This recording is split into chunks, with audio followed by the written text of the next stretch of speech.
All right, we'll go ahead and get started. I'm going to introduce Dr. Deen here. So, Tisha Deen, Ph.D., is a clinical psychologist. She received her Ph.D. in clinical psychology from the University of Arkansas and completed her pre-doctoral internship here at UAMS. She did her postdoctoral fellowship in health services research at CAVHS. Dr. Deen is currently an associate professor in the Department of Psychiatry and is the Director of Behavioral Health Integration for the UAMS Primary Care and Population Health Service line. Dr. Deen has dedicated her career to understanding the barriers to access to behavioral health care for rural and underserved communities.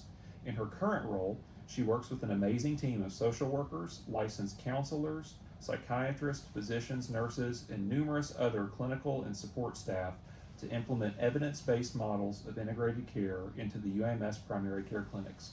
With that, we'll give it over to Dr. Deen. Hi, thank you.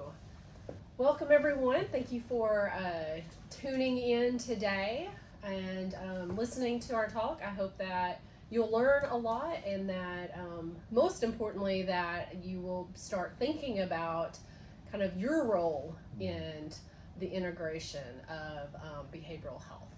Right now, today we're going to focus on primary care, but I also want us to be thinking about the entire continuum of behavioral health and how we can increase access to behavioral health in Arkansas. So we all know that there are opportunities to improve access. And as Arkansans, as people who live in Arkansas, and as people who provide health care to Arkansans, we are aware that we live in a shortage area. That nearly all of the counties in Arkansas are considered mental health professional shortage areas. And that at least in 2019, and we know those numbers have probably gone up, is that we had about 300,000 Arkansans that needed mental health care but did not receive it. And we know, I know that all of you are very, very busy seeing lots and lots of patients and helping with lots and lots of people, and there's just not enough time in the day. And so one of the things I want to think about is how do we improve access by kind of expanding our reach in different areas. So one of the ways that we can think about increasing access to behavioral health services in Arkansas is looking at and thinking about moving into the primary care setting. So this is an example of the regional programs and clinical the primary care clinics that we have at UAMS. So these are just UAMS primary care clinics. So as you can see, we have clinics all over the state. Most of these clinics are also residency clinics, so we train primary care residents in these different clinics. And one of the things I think is really interesting to think about, and we'll come back to this at the end, is that if you look at that map, right, of the places that we don't have access, and you look at the map of places where we have primary care clinics, there are spaces there that could fill some of those needs. And so I just think it's really important for us to think broadly about, how do we take these spaces that we have and increase access. So this is just another way of thinking about how our traditional model of healthcare really kind of doesn't meet the needs of patients with mental health concerns and needs. So we know that very few people ever see a mental health specialist, and that even about 50% of primary care patients with depression go undiagnosed. So even in primary care, we miss a lot of people that come through. And that also, when we think about when people actually do get mental health treatment, or they get identified and they get a diagnosis, about a third actually get evidence-based kind of treatment to target, right? That they get a care that we would consider evidence-based. So in primary care, a lot of times that looks like it gets identified, and they get a prescription for a medication, and then the patient either gets lost to follow-up, or they don't take the medication as prescribed, don't get refills, and so they got treatment, but it really wasn't what we would consider enough treatment to actually alleviate the problem.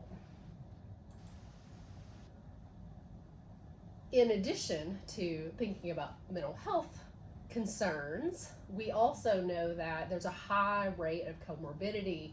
There are, many people who have chronic medical conditions also have behavioral health and mental health conditions, and that they co-occur.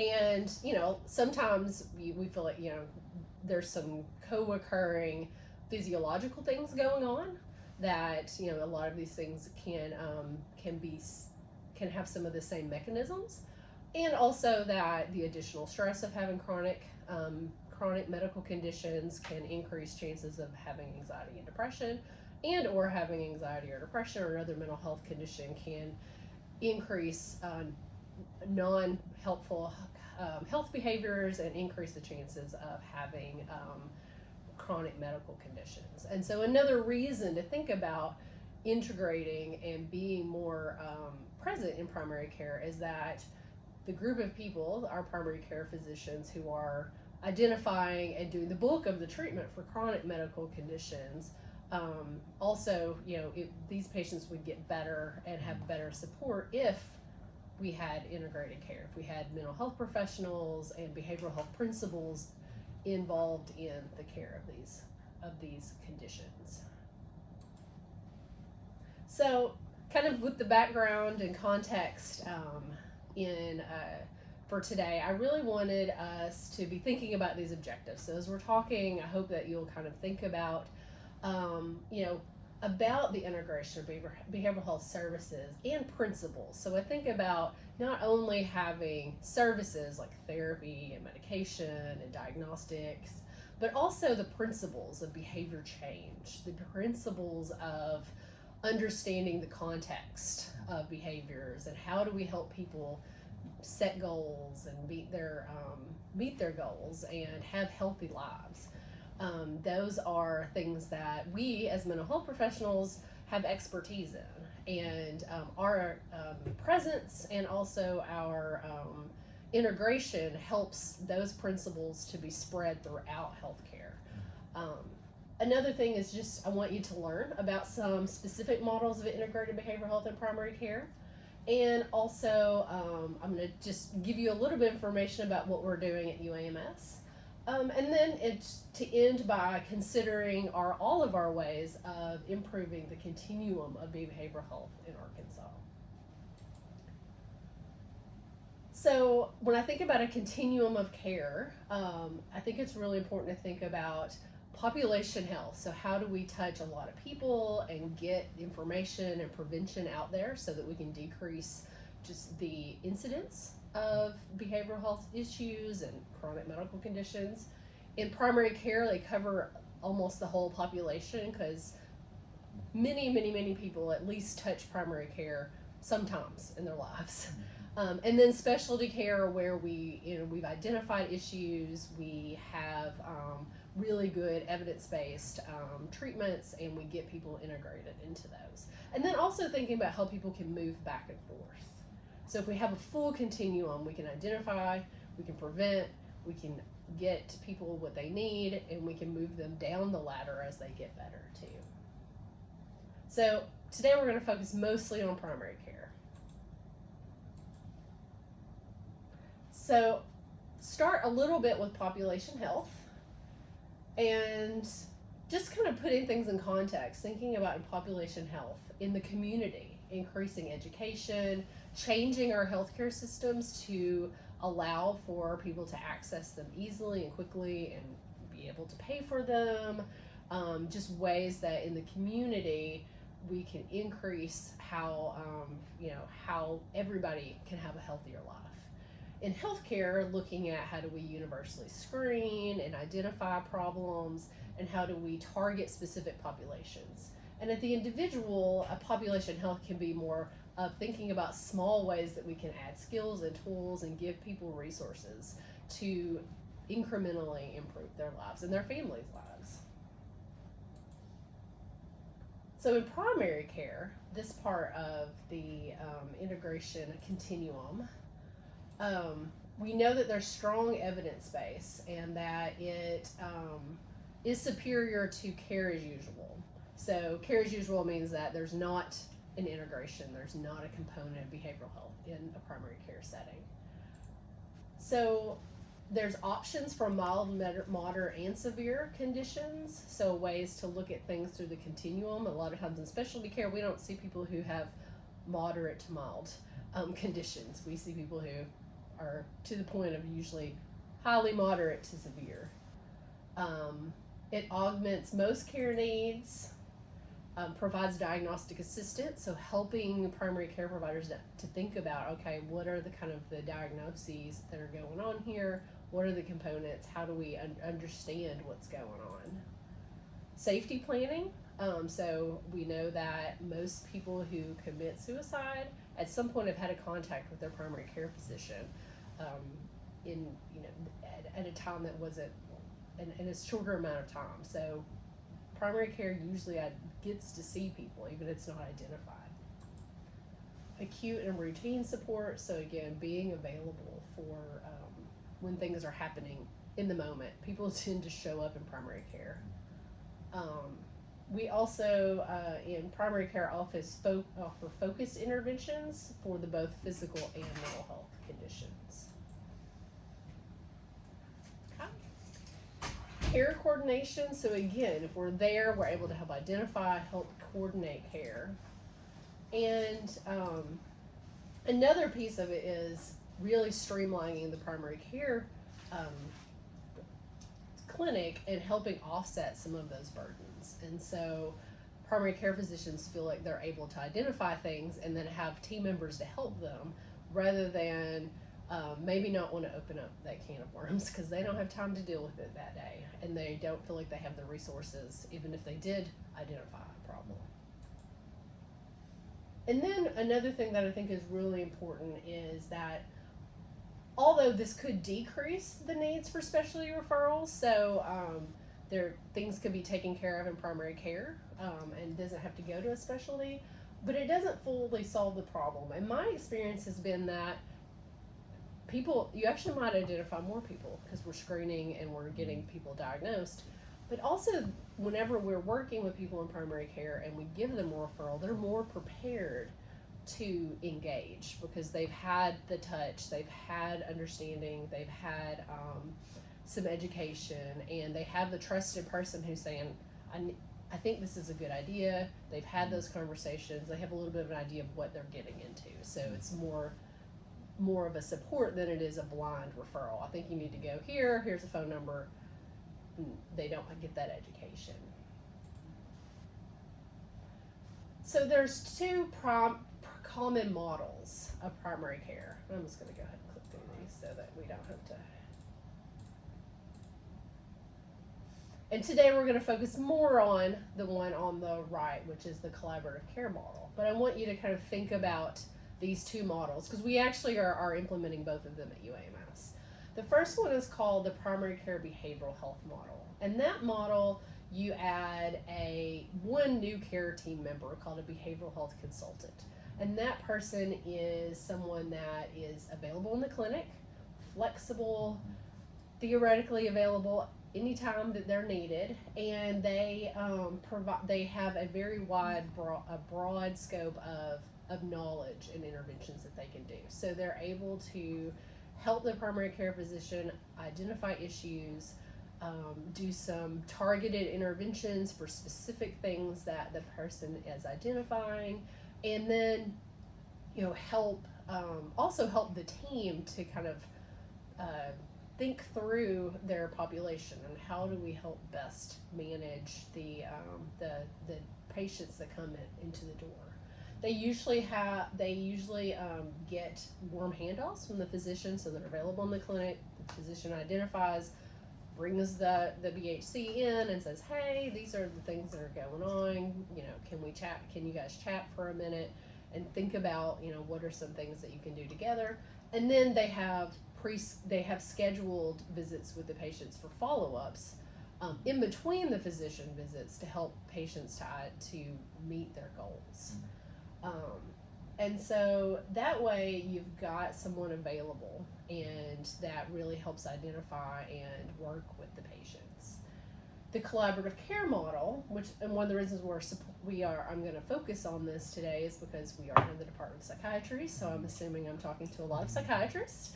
That this is the model that we are working to implement at UAMS in our primary care clinics. This is a structured model. It's there we go. This one. Maybe. Okay. It's a time-limited treatment to target measurement-based care model. So it really helps us to, there we go. Put some structure around identifying and following patients. So we focus on specific populations within the primary care team, or primary care population, like patients with depression or anxiety. It adds 2 team members. So one team member is a psychiatric consultant, which is a psychiatrist that helps to provide support and consultation to the primary care team, and a behavioral health care manager. And that team member is really the glue that holds the team together. They help to assess patients, they help to gather the information needed, they help to keep up with different keep up with how patients are doing. They can do some brief targeted interventions with patients.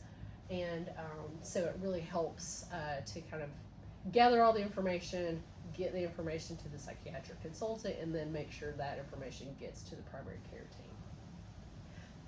Rather than having appointments, this is a more care manager directed kind of model. So the care manager manages a registry, and we'll get an example of that in a minute, and they contact patients, mostly by phone, and really helped them to set goals, to keep up with them, to see how they're doing, and then they report that information back to the care manager, to the psychiatric consultant, to to check in and to create what the plan is for the patient. And billing wise, the behavioral health consultant usually is the person who's billing usually psychotherapy codes. There are specific codes for collaborative care, and those codes are billed under the PCP. So the patient is never they're never the patient of the psychiatrist. They're the patient of the PCP with the psychiatrist as a consultative support to the team. So this is just another way of looking at that. But you have the primary care provider, you have the patient who's at the center, the behavioral health care manager, and the psychiatric consultant, and they work through this with this registry to help manage this group of patients.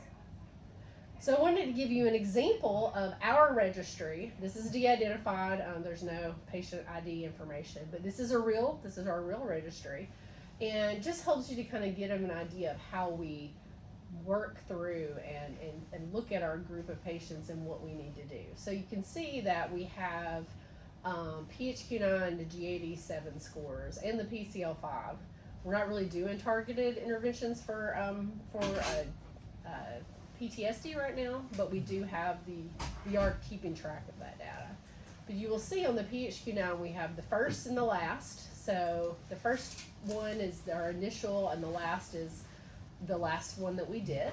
So it helps us to keep track of how patients are doing, and we can sort by that. And we have that also for the GAD-7. So we're keeping track of what change is happening. We can also see their initial assessment, so that's the day that they got their initial assessment, and then the last follow-up they got. So we're able to see, do we have patients that are due for a follow-up that we need to talk to? These are usually ones we haven't talked to in about a month. The last psychiatric consultation they had, so the last time that we talked with the psychiatric consultant about this patient. We put patients in response prevention plans. We're a little new, so we don't have a lot of patients in that area just yet. We're also able to look at the number of sessions that the patient has had, the weeks since their initial assessment, so how long have we been engaging with them, and then the minutes per month, because that's how you bill. But I just feel like that this can be helpful when we're thinking about a registry. What does that mean? But it helps us to prioritize. We have flags, so whenever we see the psychiatric consultant, we talk with them like, okay, we've got these 2 red flags, we've got to talk about these 2 patients. I flagged these yellow ones, these are ones I want to talk about. And then we kind of prioritize as far as who's not getting better, who we've been seeing for a long time, and those kinds of things.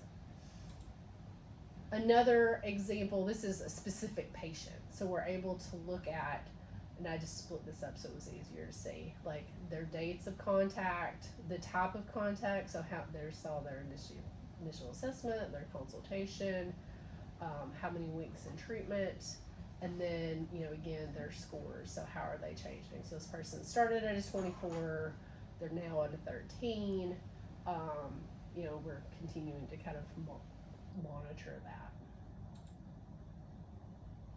Another piece of collaborative care that is really helpful to understand is that we have different treatment options. So symptom monitoring is an option. So we all know as behavior experts that when we monitor something, things change. And so just calling patients every couple of weeks, giving them these scores and saying, how are things going, that can actually be an intervention. Medication adherence, so when they've changed medicines or started a new medicine, just calling them and saying, did you get your refills? Are you taking this medicine? What side effects are you having? Do you notice anything different? Education, right? They're like, it's not working, but you give them the scores and say, well, it looks like you're sleeping a little bit better, or you're concentrating better. Like, so helping them to understand, like, why are we actually prescribing these medicines, and what are they actually changing? Behavioral activation, so helping people to increase adaptive behaviors, and then we can also provide therapy treatments either through our if our care managers are trained in that, or give it to our BHCs, and they can do problem solving therapy too. So one way to think about this is if we have both PCBH and collaborative care, then we can cover a lot of the patient population. We're available immediately. We can talk to anybody, do some education, work with the team. And then we can also identify specific populations and really work with them to get them better. So I'm gonna skip this because it's really another way of looking at this. And just give you a little bit of idea, so at UAMS, this is the model we are trying to implement right now. So basically, we have a patient identified by the care team, and they meet with our BHI team contact, which is usually our behavioral health consultant. Usually that's a licensed clinical social worker or licensed counselor. And then they kind of identify, what does this patient need? And with the patient, obviously. And they either work with the patient on their own to kind of create an intervention and say the patient is really having a hard time, checking their blood sugar regularly and not, taking their insulin. They might have, okay, let's work together to help you to do that. How can we help you do that? They track it, and if they get better, then those things improve, then they kind of go back into the general primary care population until we need to talk to them again. If they're not getting better, then we kind of up the level of need. If the patient is someone who maybe has a moderate depression or anxiety, you might enroll them in our collaborative care model. They have the weekly consultations. They track them through the registry. If they get better, and then they go back into the regular patient population. And if they don't, then that's where we work on getting them the referrals and getting the specialty care they need. So the last thing I was going to talk about today is how specialty care fits into this continuum. and thinking about how we all work together. So there are lots of opportunities to support complex mental health needs through fully integrated primary care. We have a specific scope of care where we have large populations. We're able to identify. We're able to really help identify and get patients where they need to go. And so a big piece of what we can do in the primary care world, I consider myself a primary care clinician, is helping to facilitate the identification of special needs. So I can see that this patient, maybe has not been diagnosed, that they've had these issues for a long time and they've never really gotten engaged. Bridging care and coordinating supports, decreasing progression. So some people, it's really hard to get them in, like they're refusing. And we can't physically make people go into the hospital unless, obviously there's a safety reason, or, go to a specialty, go to the community mental health center. And so we may not really be able to treat it greatly, but we could decrease that progression and help build relationships so that maybe eventually we can get them where we know they need to be. And again, does not fully solve, but is a space to kind of to hold for patients. You guys know this. So one of the things to think about is, we want to increase that coordination. And if you'll notice on my little pyramid, I had it going both ways, right?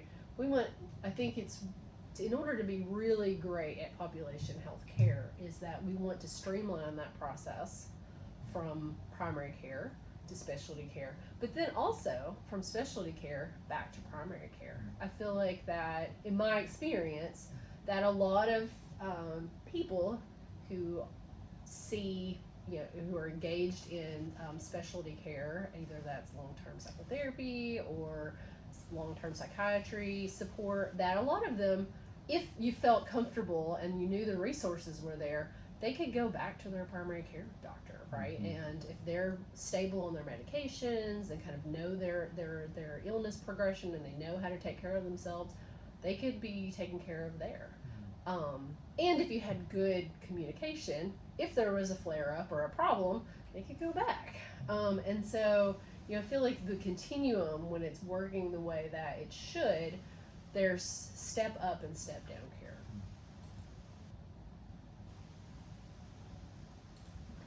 Yeah, I'm gonna go back.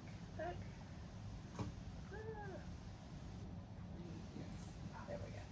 So just to kind of close, I really, I hope that this will help you to think about how we can increase access in Arkansas. At UAMS, in the primary care service line, we are working with DHS and with partners in the PRI and in other parts of UAMS. We've got a $10 million 5-year SAMHSA grant to add and implement collaborative care in all of our primary care clinics. And so the goal is, in 5 years, we will have these in place, not only in our primary care clinics, but there's 2 federally qualified health centers that are also part of this project. And so as we're expanding this care, number one, we need psychiatrists who are interested in doing this kind of care. It takes, it's a different kind of care. You're not seeing patients regularly. You're really working with a team, and there's a lot of trust and different ways of doing things involved. But my experience with psychiatrists I've worked with, I found it very rewarding and fun. You get to touch a whole lot of patients and really, learn a lot about these communities. And also, also thinking about how we're expanding in primary care, but also thinking about from the PRI and psychiatry standpoint, ways that we can collaborate on the other side. How can we take care of these patients, or you can get these patients reintegrated into their communities, into the primary care clinics, and get them taken care of to free up your space to see all of those people who are waiting in line and knocking at the door, and those that we're going to find and try to get to you. So that is all I had. Thank you so much. Well, thank you so much, Dr. Dean, and that was very interesting to see that graphic of the state of Arkansas and to see that 3 of the counties, there are only 3 counties that didn't have a need, where there's a shortage across all the other counties in the state.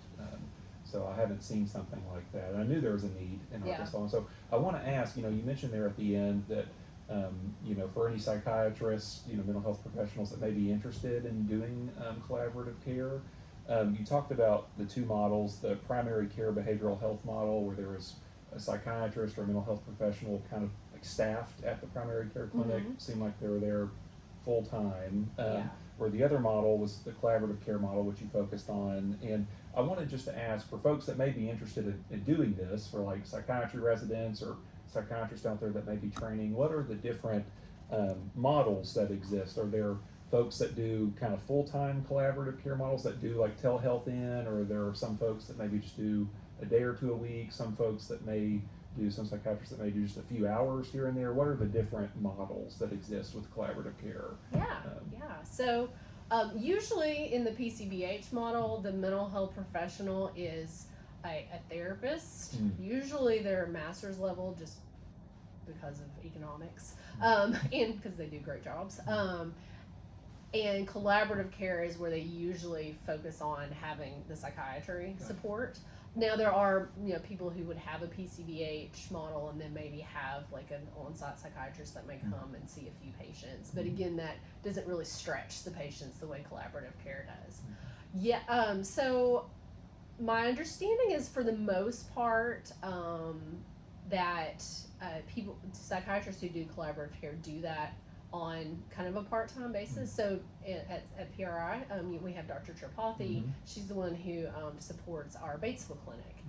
So she has a day a week that she meets with our care manager and has time to schedule patients, the ones that she would like to see, and that is all remote. So our BHC, Nathan, he's in Batesville, she's here in Little Rock, and so our plan is to do pretty much all of it remote, because it's, as you saw, there's not a lot of psychiatrists in those areas, and so it's very easy, and it's made to be done remote, because the care managers can do things over telephone.